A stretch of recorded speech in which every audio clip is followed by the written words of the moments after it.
not being facetious, I'm quite serious. I take very seriously the talent is grossly overrated. I think learning skill sets is what it's about. And I love comic books, but my love is no longer unconditional.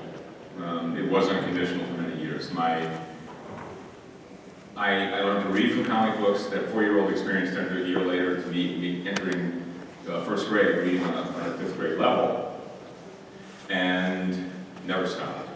I should explain that I no longer read comic books. I derive the same pleasure from making them that I once did from reading them. The reason I don't read them is that for the most part, they have they moved in a direction that doesn't interest me. Stop making everything fun, because I can fill 45 minutes just doing this. You haven't answered the question. What was the question? What? Of course I have. Keep going, tell us more about Agatha. And I started looking for work by the time I was 15. I wasn't very good, I never got work, but I got to meet cartoonists, and I went to work for a guy named Gil Kane, who I never did any actual hands-on work for. I filled in blacks, I pasted up lots of copy, but Gil is the single most important influence in my adult life. He showed me what a cartoonist looked like when he worked, and he demonstrated how to make a living doing this. I should explain, as I said this morning to someone, that he was a contradictory, complex, and brilliant figure. Contradictory, accent grave on the contradictory, because he was a thief, a liar, and a cheat, but an astonishing talent, and his influence on me has next to nothing to do with the way he drew, but rather the way he thought about drawing and thought about comics. And the relationship that I have with comics right now is I regard myself, I see my life. If I identify my life in its dreams and its sense of self, I see it in the form of a comic book page and comic book panels. My life, my internal autobiography is in comics. Occasionally it's a musical. But I do what I do because, to a great extent, I've made myself unemployable in other contexts. I love comics as a calling. People who tell me that they came to comics as a second or third choice are people I hold with mistrust and disdain, because it's just absurd. You were inoculated with this material when we first either sticks or it doesn't. And I spent many years working in Hollywood, and I would meet people who would tell me they love comics. But I recognized very quickly that most of them were people who had been told to love comics by their bosses in their first jobs.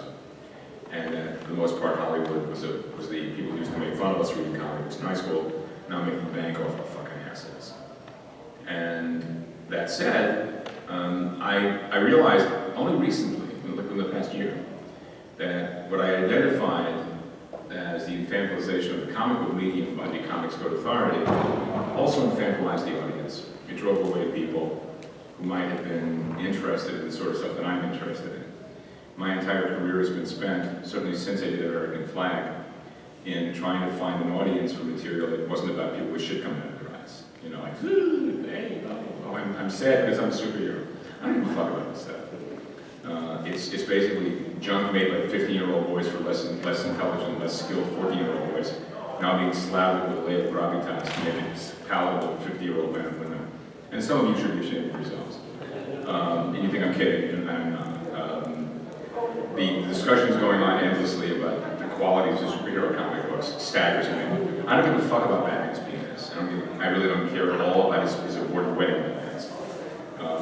These are insipid adolescent junk stories which have been re-elevated. What have you done? I was trying to get a tomato actually, but you know, you can't even throw like a boy. That was fantastic. It was like, oh God, you know. What? Mitch Halleck, ladies and gentlemen, your host.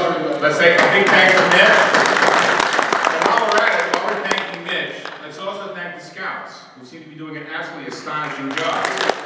They're not here. And yeah, I'm serious. These guys are great. I warned them that they might hear some salty language. Salty. Yes. I actually did my Tourette's, my 4S, not Tourette's, so I explained that I'm perfectly willing, if moms and dads want to sit there with the kids listening to this old Jew talk shit, I'm there, but, you know, I don't encourage it. That's why I told the kids to get out of the room. Fuck them, you know, there you go. Thanks, Mitch.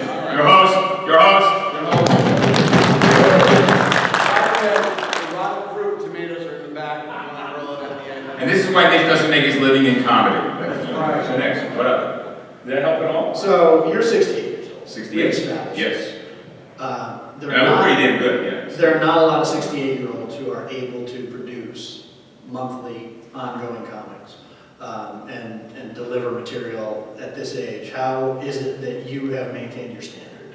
I think it goes back to what I said about the lack of talent. I think that goes directly to skill set. That I learned to do what I do. Something I share in common with Gil. I just learned different things than he did. And that I'm a completely cerebral talent. I have no gut in the game, the way guys like Wrightson did, or Frazetta did. I don't have that kind of relationship with the material. I don't get all worked up about it. I regard the material as an abstract problem. And the narrative is what's important to me, which is why my feeling is my work succeeds most when it is in a working synergy of pictures and text.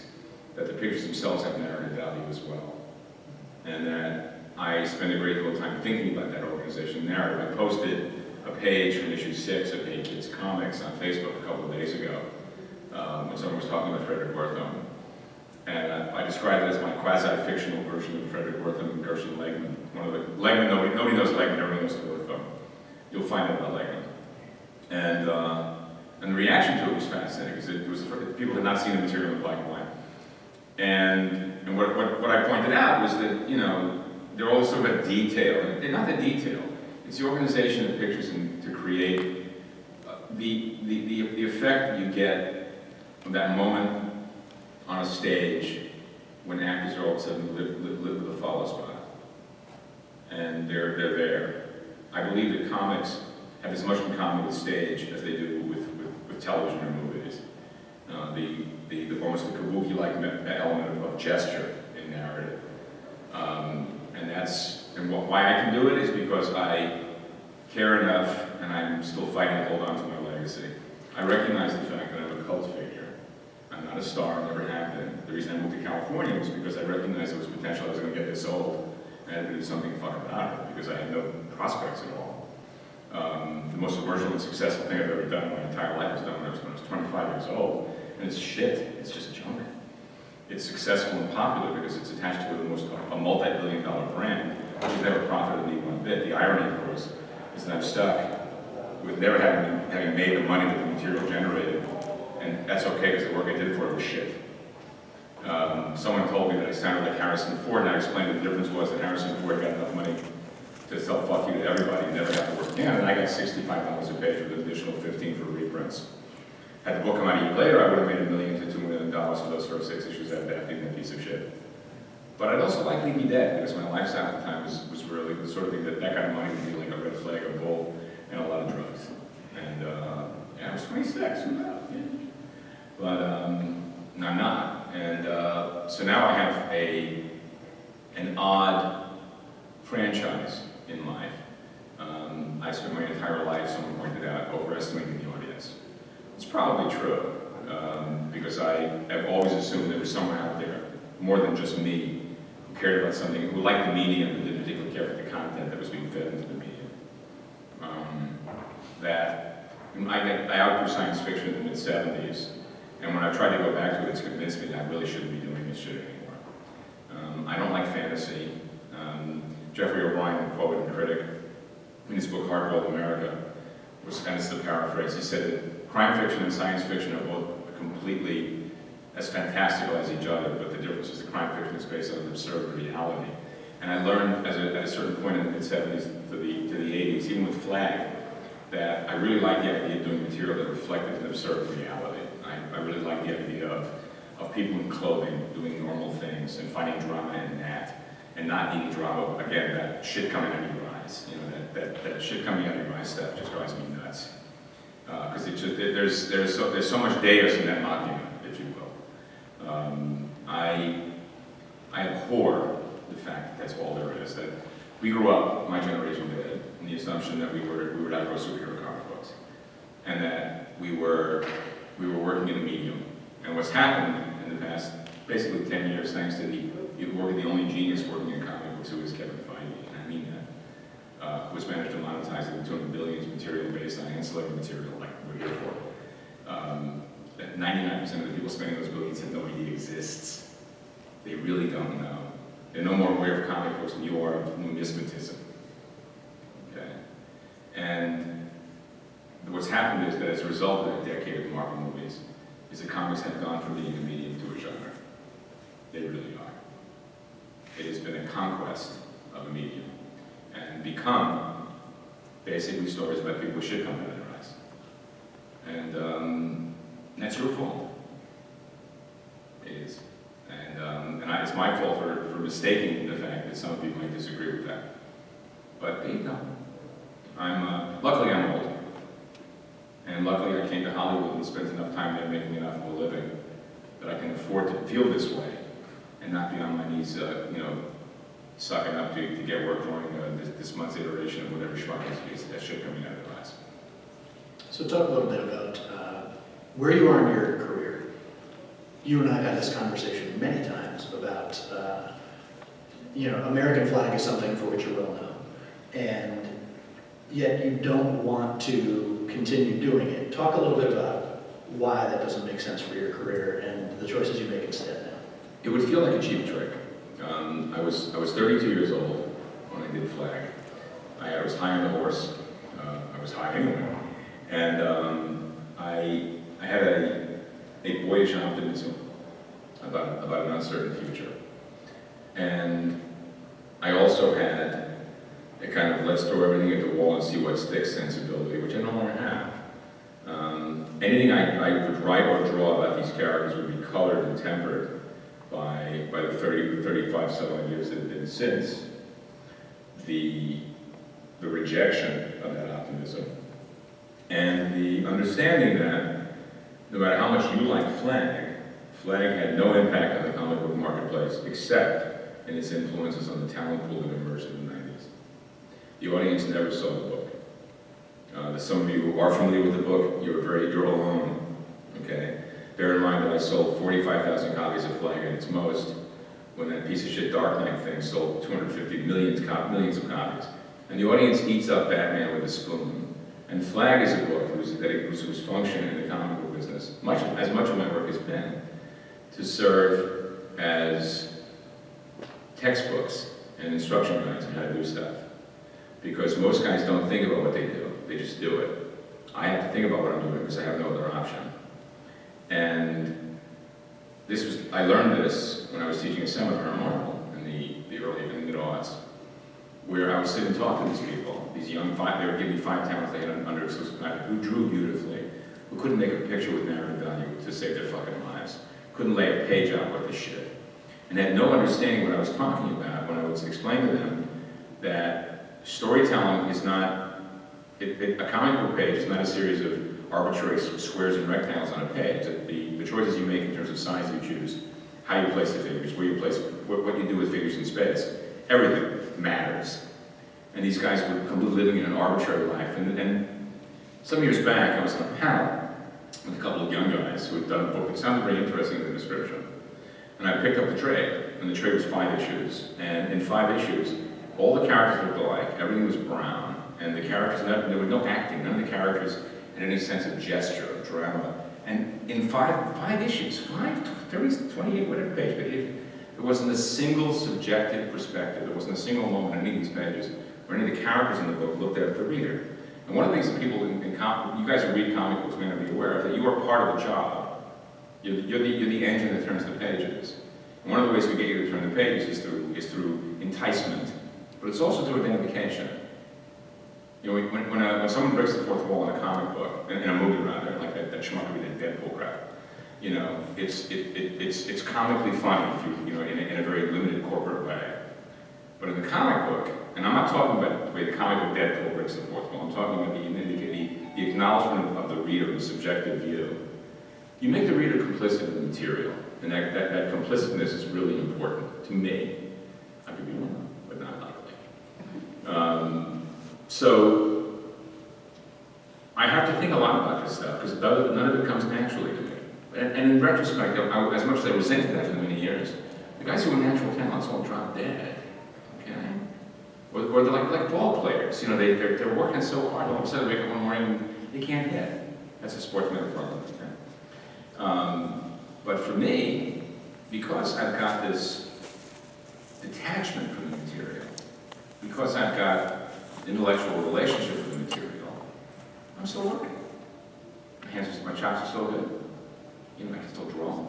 And because I haven't spent time competing for the attention of children, which is what really is going on here, I'm able to do things that other people don't do. And it's identified by talent, not by the audience, because the audience, as I said, has had its expectations diminished and reduced, you know, to respond to sensationalism as opposed to depth. So, you know, I'm bitter, but satisfied. So to further expand upon your bitterness, Huh? a few years ago, a project on which I worked with you, What did you do? the Divided States of You Hysteria. offended me. I did my level best.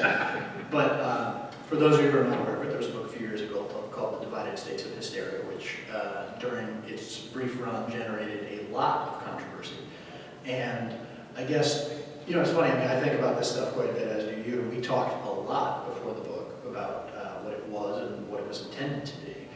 And it was not received by the world at large, not necessarily by readers, because we didn't really identify pushback from readers, but from the general public more than anything else.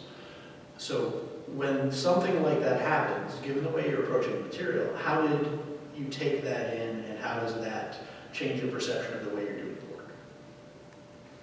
In no way. It was a profoundly educational experience. The closest I'd ever come to it had been some 25 years ago, when I did a book called Power and Glory, where I had a character, the President of the United States, telling an incredibly appalling joke. It was an appalling, nowhere near as, almost as appalling as the one as the punchline I gave you. And one of the criticisms of the book was for me including this joke in the context of the material. And I said, but the whole point of telling the joke is to tell us, the audience, how horrible this person was. But it was my first understanding of what it came to be known first as virtue signaling and now as performative morality. The attacks that happened to the Divided States of Hysteria came from people who had absolutely no fear of contradiction and absolutely no concern about the fact that they were making statements along the lines of, I don't have to read it to know that it's bad, that it's... I never experienced contempt prior to investigation in so profound a way. And I have contempt with investigation. If I'm going to hate something, I'm going to know everything I can about it. Okay? Which is why I know who Gershon Lehman is, and many of you don't. You all know Frederick Wertham. You never heard of Frederick Gershon Lehman? Look him up. It'll be interesting. But it doesn't color my way of approaching the material. To say that it hurt me personally and professionally is the absolute God's honest truth. What I find fascinating is the Dutch courage that supported the behavior. That it was a courage from hiding behind a keyboard. I've had any number of situations where the opportunity was available to people who had things to say to me about this work, to say to me to my face. But with all due respect, they are chicken shits, pussies, and shit-stained cowards. Because I'm always available, I'm here. Those of you who see me at my table know that I'm engaging. I don't sit at the table with my head down so you can see my balls smile. I engage. But the opportunity to do this, I should have seen it coming.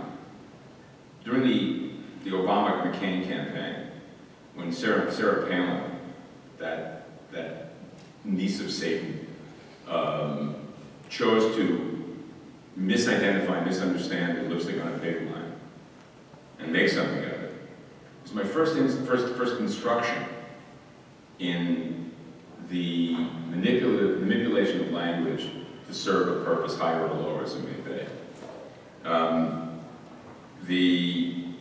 The consensus was in the attack on the United States was that I was Islamophobic, racist, what else was I? Sexist. And it came to a head with the 4th issue, where I did a cover of an obviously, you know, a South Asian / Middle Eastern man having been lynched in front of a convenience store. And it was an outrage. The impression being that the depiction of an act was the promotion of the act, or akin to the act itself. And the book was, and the cover was pulled. The cover was pulled, and I think he knows this, because of a conversation he and I had. Okay. His attitude was that it was one of the best covers I'd ever done. He would back me 100% and stay with it. But because it wasn't, I should exceed. I regret that now. I truly do. Because it added fodder and ammunition to these people to say things like, I'm all for artistic expression, but. Once you add that caveat, that codicil, you've obviated everything that preceded that word but. This is all, it went along further, it continued as things progressed, when the Comic Book Legal Defense Fund, I'm getting cut of myself, this is really a case now. That year, and that September, Image was going to do a book of covers in tribute to banned books. September's banned books month. And what I found fascinating is the capacity for self-congratulation for so many of my colleagues who are now dead to me, and they should all die and taste their own blood and fight regrets. I don't forgive. What did these deeply heartfelt and morally performative pastiches of banned books, while at the same time not noticing that they had participated in censorship of me. Because one of the things about the argument of war for diversity is that diversity is selective and inclusivity is actually exclusive. I just started reading this morning Stephen Hunter's new novel. Stephen Hunter is a writer of thrillers who won for the best thriller writer in the United States.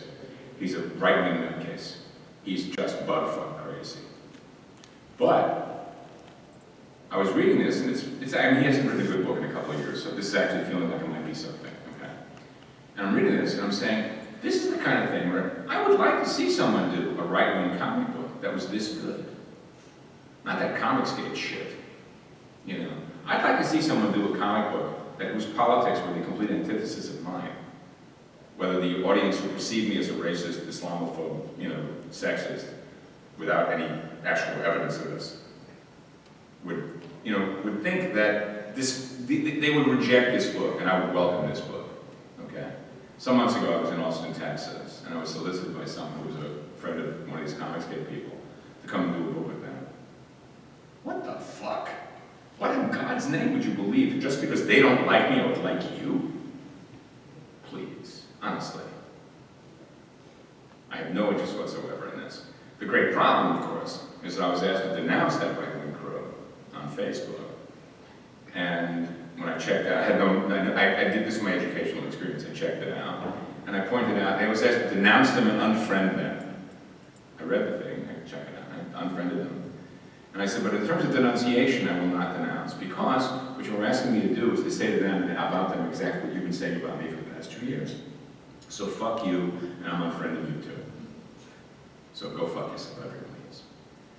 I cannot bring myself to care to any great depth what you think of me. It really offers me nothing. Because for the most part, the audience is one of received opinion and second-hand opinions. It's like Hollywood, you know, it's Die Hard in an office building. Okay. I don't have any interest in finding out what you guys love and then doing it. I just don't care, okay? There's enough guys doing shit with guys coming out of their eyes and Batman's penis. They're there for you. There are also enough guys who are going to pander and patronize you and flatter your tastes and tell you that what you like is just fine. That's not me, okay? There's a wonderful Jodorowsky quote on Facebook last week where he was talking about, I'm paraphrasing, I'm up here with these guys who write academic treatises about superheroes like they're gods. They're bullshit! That's what he said. It was fantastic. I don't don't care whether you like it or not, but it's also taught me to be in a neutral position. When someone tells me how much they like my work, I'm grateful, I'm flattered, and it's kind, but I don't take it very seriously because I also really like shit that I hold in complete contempt. Okay? I mean, there are guys in this convention that I would gladly see burst into flames. Or maybe have another stroke. You know, just like, what? I'm sorry. None of you have ever thought this. Oh, I'm sorry. All of you have thought it, just I'm willing to say it. I'm here for you in that regard. So you are I am. apathetic about the response of your audience. I have to be. And that's okay. No, not apathetic is the wrong choice. Neutral. That's fine. My wife has instructed me neutral. So then tell us about the project that you've just completed. His most recent series through Image was a book called Hey Kids Comics, which is a story based on stories from throughout the history of comic books. And the issues that have already been delivered are not linear and they're not traditionally plot-driven. So talk a little bit about how you come to doing a series like that to offer that to your audience. You know, it like Topsy, it just grows. You know, I never really thought about it that way. And I was an assistant to Gil Kane, and Gil introduced me to a lot of people. I met a lot of guys. I met a lot of guys of my parents' generation. And I like these guys. I mean, I have an old soul and always have. And, you know, and I found Gil fascinating from an anthropological perspective. Gil was convinced, as so many, we all know that media lies about every generation knows intuitively and instinctually that every generation lies about it. The media is lying about millennials and everything else. It's just bullshit. And yet we also take seriously, and as the gospel, what that self-said medium says about every other generation. You know, we grew up believing our parents never fucked but twice. Okay? And Gil was under the impression that I was fucking like a rapper because we were free love. No, it wasn't that way at all. You know, we're still doing, please, oh, kill, yeah. Okay. And disabusing these guys of these notions became a running dialogue of their perception of my generation. And in turn, I got a window into theirs. And because I'm a man who likes talking to a man who likes to talk, people talk to me. And Gil was a guy who was an inveterate talker. And he's easily dismissed because he was pretentious. He had a high, reedy, nasal voice. He sounded just like Frank Langella. And he was easy to mock and dismiss because he was so critical. But what people never noticed was he was just as critical of himself. And it wasn't until he died that I took a look at the arc of his career and realized how much of it reflected mine. And to a great extent, he introduced me to guys like Frank Giacoya, Murphy Anderson, Neil Adams, Gray Morrow, Wallace Wood, and all these cats. I worked for some of them. And they all had access to grind. They had stories to tell. And some of them were funny, some of them were horrible, and some of them were apocryphal. I mean, there were things in the first arc, this first 5 issues of Hey Kids, which are avowedly not true, but had to be included, just because they are so much a part of the anecdotal history of the field. There was no artist who held any editor outside a window. Because there were too many stories, it was him, no, it wasn't him, it never happened. It's a wish dream. You know, it's something that we all wanted to do. And I felt, to go along with what I said earlier about comics being a calling, I feel comics is more in common with the Jesuits say than working in the movies. You know, you end up in the movies because it's an intellectual process. Working in comics is a religious experience. And these old guys, you know, they were mostly Jewish, mostly poor, you know. The ones who weren't Jewish were Jew baiters. And the medium was Jews fucking over Jews, because the publishers, for the most part, German Jews fucking over Russian Jews. I described Will Eisner to Dennis Kitchen some years ago as a Galiciana rat fuck. And he had no idea what I was talking about. That among Jews, Galiciana is a dismissive. Jews of my particular class regard Galiciana the same way Italians feel about Sicilians. You know what I'm saying? Okay. And most of the guys who did comics were a bunch of lit fucks like me. I mean, I grew up at 370 Saratoga Avenue. Gil King grew up at 420 Saratoga Avenue, 25 years apart. We went to the same grammar school. Okay. And these guys were anxious to talk because their wives didn't listen to them. Their wives, for the most part, were embarrassed by what they did for a living. They couldn't really explain it to their friends. And there was just swarms of contradiction both in their lives. Gil was a guy, and he's a centerpiece, who was born in 26.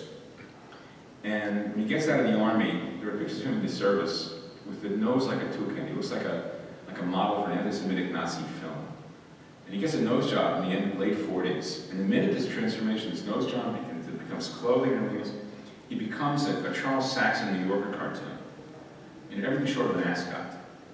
And the minute that happens, he becomes utterly obsessed with anti-Semitism. And he starts describing to me, these are all the Jew haters. He starts giving me the list of all these people. Okay? It turns out these people he has cocktails with every Friday night. There's some contradiction right there. But working with Gil, working with Woody, working with Greg, even working with Leah, made me see things about what we do for a living in ways that transformed the way I thought about it. Okay? And there are so many stories that I had to leave out of the first one because there are people still alive. You know, I don't want to hurt anybody's feelings. And the second arc might. Okay? Because the second arc takes place from 1950 to 1980. And it covers some of the same ground from a different perspective. It's been more than a year. But the anecdotal effect of it was intentional because I wanted to talk about expectations, about the idea that I'll be here for a little bit and then move on to something else. And then waking up one morning and you're still doing the same shit you were doing when you were 20. And I'm 68 and I'm still doing the same shit I did when I was 20.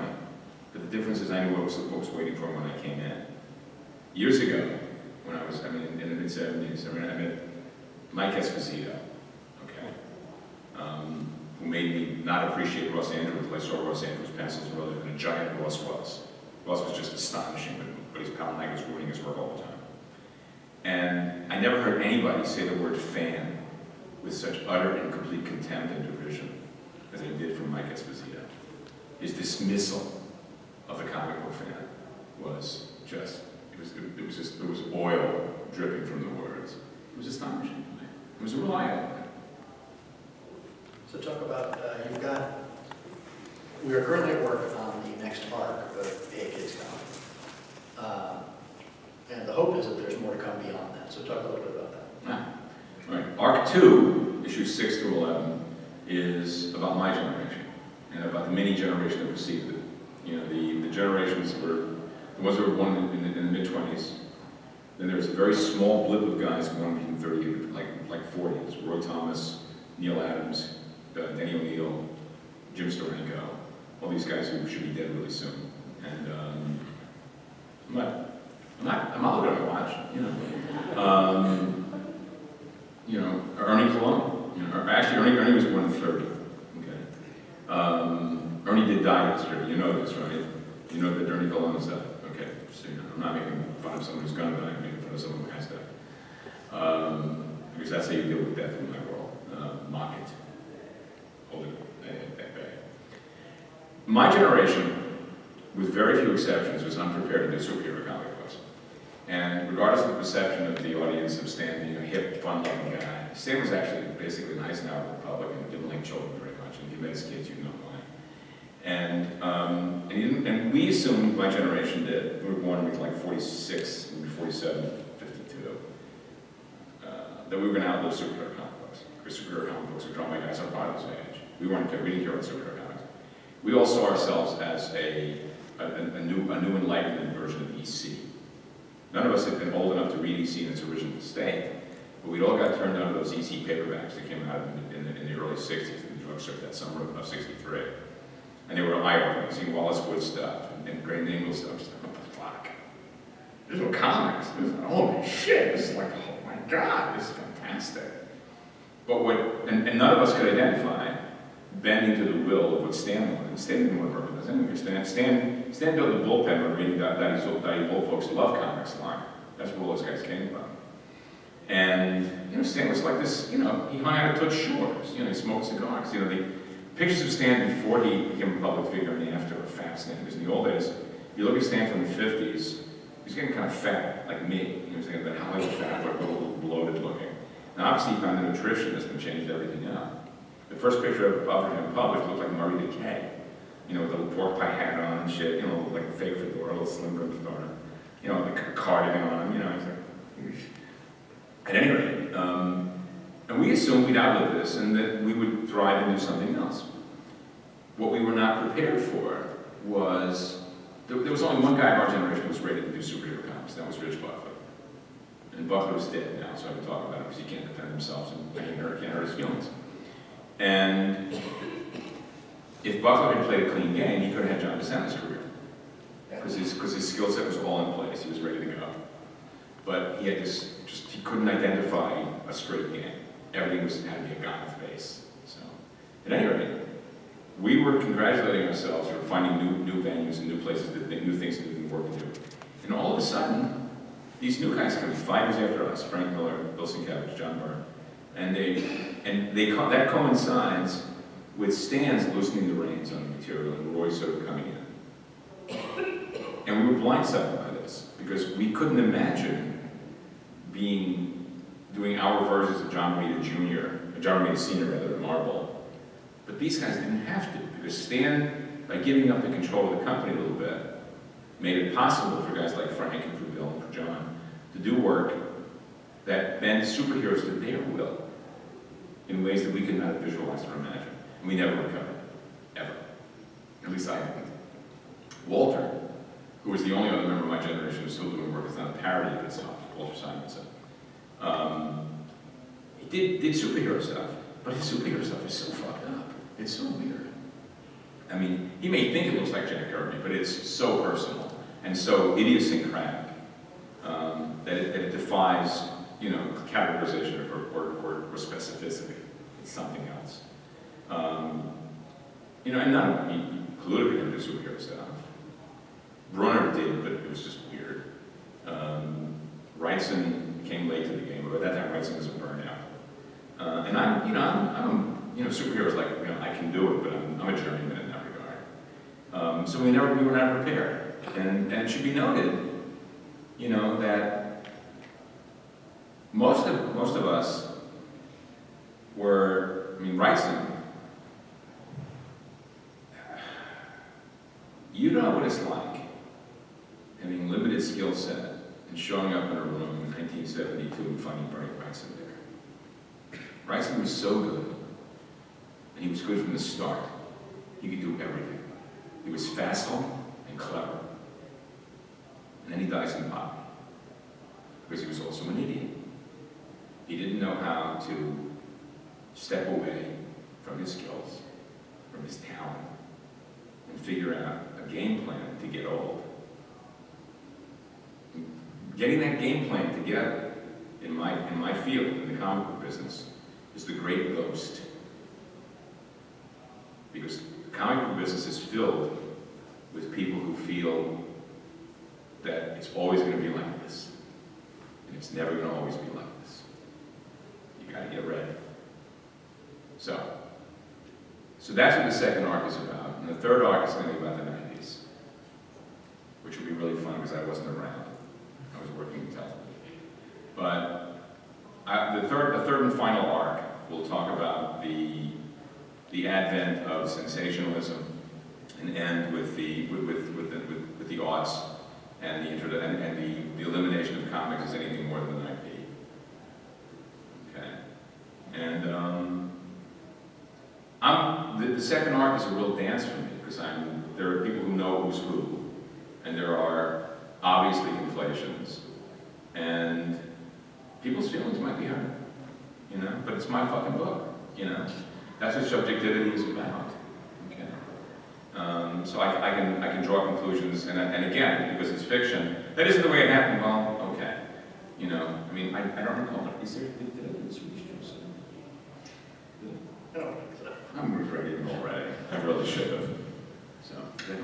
Sure, so let's say, we've already agreed that American flag is no longer in your future, because there's My no future point. just passed, yes, it was just, you know. Because there's no point in going back to the Right. work. I'm not at that point. With that in mind, in 1987 and 88, he produced a pair of graphic novels for First Comics, under the title Times Square. Which everybody hated. And because it is held in such wide disregard, you have decided to return to it. So talk a little bit about how there will soon be a third volume of... There already is a third volume. It technically exists already, it's done, but... Bruce and I still have some shit to do, not much, just end paper stuff. Yeah, Times Square is, you know, I got to do Times Square because of the power that I got out of doing the American flag. The company was willing to do whatever I wanted. And Times Square is my attempt to do a comic that felt like a bebop solo, and also an attack on my family. Because I hate my family, you know, they're horrible people. And I wanted to do something that would be explosively graphic and different, and also reflect my own boyhood in what New York looked like from a 4 to 7-year-old's perspective looking up at the city. And it's influenced by Frank Lesser, Damon Runyon, Jerome Charon, you know, MGM Pictures, Warner Brothers Pictures, listening to Symphony Sid on the radio, jumping with my boy Sid in the city. And it is a kitchen sink of things that I care about. And it has a fantastical element to it. It's deeply influenced, as I say, by Fritz Leiber, in the sense that it's a sword and sorcery comic book for people who prefer crime fiction. And it's sexy, it's a little dirty, when I was a little kid, when I tell my grandchildren what it was like to be their age when they actually pretended to be interested, I would tell them, and this is true, that at the age of 8, I would get home from school in Brooklyn. I would take my 4-year-old brother with an exact change for a bus, a subway, a ferry boat, and a bus, and go from Brooklyn to Staten Island and spend the weekend with my grandmother, most of my parents could fight. And they look at me like I'm talking out of the fucking moon, you know. But kids were, you got 8-year-olds traveling on the subway alone all the time. It was just the way it was. And on Sunday mornings, I would go into Lower Manhattan with my grandmother, who was a toothless kitchen witch. She was about 5'1". And we would go to a place called the Garden Cafeteria, which is in the basement of the Forward building. The Forward is a Hebrew newspaper, a Yiddish newspaper in New York, which no one called the Forward, it's called the Forbits. And it published something called the Bindel Brief, which is basically the instruction manual for Jews in the teens and the 20s, how to be American. It taught us how to be American. And downstairs was this place called the Garden Cafeteria, which is a vegetarian cafeteria restaurant, which was packed with these aging anarchists who were literally waiting for the violent overthrow of the United States government. And I hung with these guys.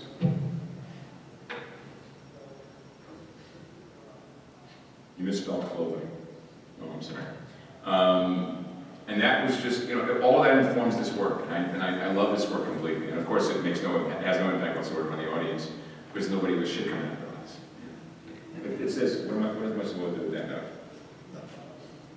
Oh, we're finished. That's right. All right, that's fuck. We're done. 6:45. We're closing.